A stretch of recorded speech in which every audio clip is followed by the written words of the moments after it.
Haikyuu கதையின் நாயகன் ஹினாடா ஷோயோ. உயரம் குறைவாக இருந்தாலும் லிட்டில் ஜெயண்ட் என்ற புகழ்பெற்ற வாலிபால் வீரரால் ஈர்க்கப்பட்டு தானும் ஒரு சிறந்த வாலிபால் வீரராக வேண்டும் என்று கனவு காண்கிறான். ஆரம்பத்தில் ஹினாடாவுக்கு திறமையும் அனுபவமும் குறைவாக இருக்கும். ஒரு போட்டியில் அவன் டோப்பியோ காகேயாமா என்ற திறமையான செட்டரை எதிர்கொள்கிறான்.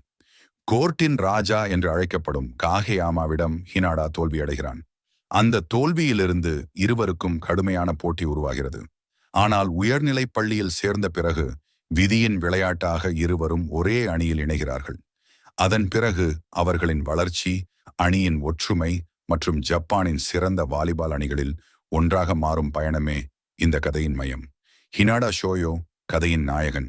எப்போதும் உற்சாகமாகவும் கடினமாக உழைக்க தயாராகவும் இருப்பவன். டோப்பியோ காகேயாமா அசாதாரண திறமை கொண்ட செட்டர். ஆனால் மற்றவர்களுடன் இணைந்து செயல்படுவதில் சிரமப்படுகிறான். மேலும் இந்த அனிமேவில் வரும் துணை கதாபாத்திரங்களும் சிறப்பான வளர்ச்சியை பெறுகின்றன. அதனால் முழு அணியும் உயிரோட்டமாக உணரப்படுகிறது. ஹைக்யூவின் மிகப்பெரிய பலமே இதுதான்.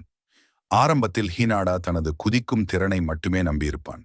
அதேபோல் காகேயாமா திறமைசாலி என்றாலும் அணியுடன் இணைந்து விளையாட முடியாதவனாக இருப்பான். ஆனால் ஒவ்வொரு சீசனிலும் இருவரும் தங்களின் பலவீனங்களை சரி செய்து வளர்கிறார்கள்.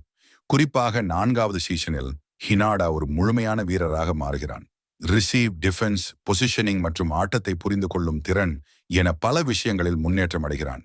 இயல்பான குறைகளை கடின உழைப்பால் வெல்ல முடியும். திறமையைப் போலவே அணி ஒற்றுமையும் முக்கியம். போட்டியாளர்களை நம்மை வளரச் செய்யலாம். ஒரு அணியில் ஒவ்வொரு வீரரும் முக்கியமானவர்கள். ரசிகர்கள் ஏன் விரும்புகிறார்கள்? பல விளையாட்டு அனிமேக்கள் கதாநாயகர்களை மட்டுமே மையமாக கொண்டிருக்கும். ஆனால் ஹைக்யூவில் எதிரணி அணியினருக்கும் ஆழமான பின்னணி கதைகளும் நோக்கங்களும் கொடுக்கப்பட்டுள்ளன. அதனால் ஒவ்வொரு போட்டியும் முக்கியமானதாகவும் உணர்ச்சி பூர்வமானதாகவும் தோன்றுகிறது. நீங்கள் ஒரு அண்டர்டாக் கதையையும் சிறப்பான கதாபாத்திர வளர்ச்சியையும் பரபரப்பான விளையாட்டு தருணங்களையும் விரும்பினால் ஹைக்யூ கண்டிப்பாக பார்க்க வேண்டிய சிறந்த ஸ்போர்ட்ஸ் அனிமேகள் ஒன்றாகும்.